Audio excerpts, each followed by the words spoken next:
Hi all, അസ്സലാമലൈക്കും. Welcome back to Silnas kitchen. ഇന്നത്തെ recipe ഭയങ്കര സിമ്പിൾ ആയിട്ടുള്ള നല്ല ടേസ്റ്റി ആയിട്ടുള്ള ഒരു വെറൈറ്റി പലഹാരത്തിന്റെ റെസിപ്പിയാണ്. ഒരു തവണ ഉണ്ടാക്കി കഴിച്ചാൽ വീണ്ടും വീണ്ടും ഉണ്ടാക്കി കഴിക്കാൻ തോന്നും. അത്രയും നല്ലൊരു ടേസ്റ്റി ആയിട്ടുള്ള ഒരു പലഹാരമാണ്. അതുപോലെ തന്നെ കുട്ടികൾക്കും വലിയവർക്കൊക്കെ ഒരുപോലെ ഇഷ്ടമാവും. അപ്പോൾ ഇതെങ്ങനെയാണ് തയ്യാറാക്കുന്നതെന്ന് അറിയാനായിട്ട് വീഡിയോ സ്കിപ്പ് ചെയ്യാതെ മുഴുവനായിട്ടൊന്ന് കണ്ടു നോക്കണേ. ഈ ഒരു റെസിപ്പിയിലോട്ട് കിടക്കുന്നതിന് മുമ്പായി സിൽനാസ് കിച്ചൺ ചാനൽ ആദ്യമായിട്ട് കാണുന്നവരാണെങ്കിൽ പ്ലീസ് ഒന്ന് സബ്സ്ക്രൈബ് ചെയ്തേക്കണേ. ഒപ്പം തന്നെ ഈ വീഡിയോസ് നിങ്ങൾക്ക് ഇഷ്ടപ്പെടുകയാണെങ്കിൽ ഒരു ലൈക്ക് ചെയ്ത് ഷെയർ ചെയ്ത് സപ്പോർട്ട് ചെയ്യാനും മറക്കരുത്. ഇനി നമുക്ക് ഇതെങ്ങനെയാണ് തയ്യാറാക്കുന്നതെന്ന് നോക്കാം. ഇതിനായി ആദ്യം തന്നെ സ്റ്റവിലേക്ക് ഒരു പാൻ വെച്ച് കൊടുത്തു. ഫ്ലെയിം ഓൺ ആക്കി കൊടുത്തിട്ടില്ല, ഇപ്പോൾ തന്നെ ഓൺ ആക്കണ്ട. ഇനി ഇതിലേക്ക് 2 കോഴിമുട്ടയാണ് പൊട്ടിച്ചൊഴിച്ചു കൊടുക്കുന്നത്.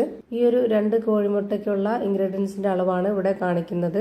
നമുക്ക് എത്രയാണോ പലഹാരം വേണ്ടത്, എത്രയാണോ കോഴിമുട്ട എടുക്കുന്നത്, അപ്പോൾ അതിനനുസരിച്ച് ബാക്കിയുള്ള ഇൻഗ്രീഡിയൻസിന്റെ അളവിലും വ്യത്യാസം വരും. അപ്പോൾ അത് കറക്റ്റ് ആക്കിയിട്ട് എടുക്കുക.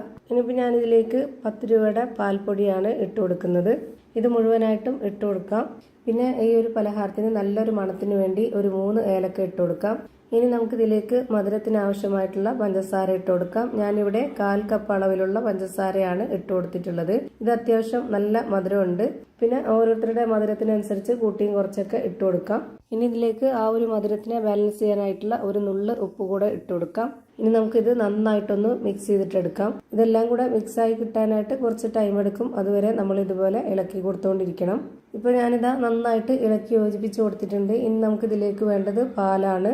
നല്ല കട്ടിയായിട്ടുള്ള പശുവിൻ പാലാണ് ഇതിലേക്ക് ഒഴിച്ചു കൊടുക്കുന്നത്. ഒട്ടും വെള്ളം ചേർത്ത് കൊടുക്കേണ്ട ആവശ്യമില്ല.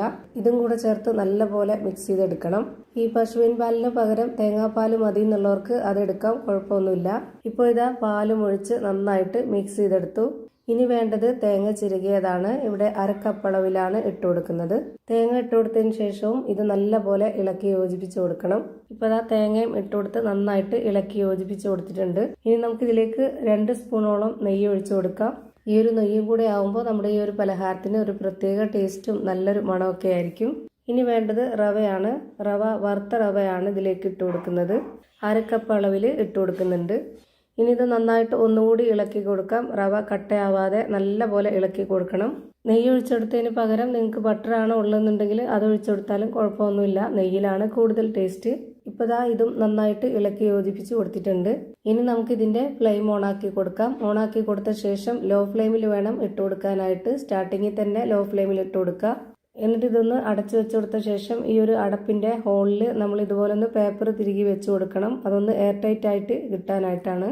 ഒരു 7-8 മിനിറ്റ് ഒക്കെ ആകുമ്പോഴത്തേക്ക് ഇത് റെഡിയാവും. ഒരു ഭാഗം വെന്ത് കിട്ടിയിട്ടുണ്ട്. ഇനി നമുക്കിതൊന്ന് തിരിച്ചിട്ട് കൊടുക്കണം. നല്ല സോഫ്റ്റ് ആയിട്ടുള്ള നല്ല നൈസ് ആയിട്ടുള്ള ഒരു അടിപൊളി പലഹാരമാണ്. ഇത് നമുക്ക് എടുക്കുമ്പോൾ പൊട്ടിപ്പോവാതിരിക്കാൻ പ്രത്യേകം ശ്രദ്ധിക്കണം. ഇപ്പോൾ ഇത് തിരിച്ചിട്ട് കൊടുത്തിട്ടുണ്ട്. ഇനി ഒന്നുകൂടി ഇത് അടച്ചു വെച്ച് കൊടുക്കാം. 1-2 മിനിറ്റ് മാത്രം ഇത് ഈ ഒരു ഭാഗം വേവിച്ചെടുക്കുക. ഇപ്പോൾ ഇതാ 2 സൈഡും ഒരുപോലെ വെന്ത് കിട്ടിയിട്ടുണ്ട്. ഇനി നമുക്ക് ഫ്ലെയിം ഓഫ് ചെയ്ത് കൊടുക്കാം. എന്നിട്ട് ഒരു പാത്രത്തിലേക്ക് മാറ്റിയിട്ട് നമുക്ക് ഇഷ്ടമുള്ള ഏത് ഷേപ്പിൽ വേണമെങ്കിലും കട്ട് ചെയ്തെടുത്തിട്ട് കഴിക്കാവുന്നതാണ്. അപ്പോൾ ഇതാ ഭയങ്കര സിമ്പിൾ ആയിട്ടുള്ള നല്ലൊരു വെറൈറ്റി ടേസ്റ്റി ആയിട്ടുള്ള ഒരു അടിപൊളി പലഹാരം റെഡിയായി കിട്ടി.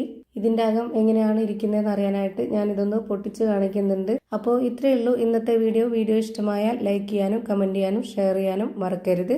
പുതിയൊരു വീഡിയോയുമായി വീണ്ടും വരും. Thank you for watching.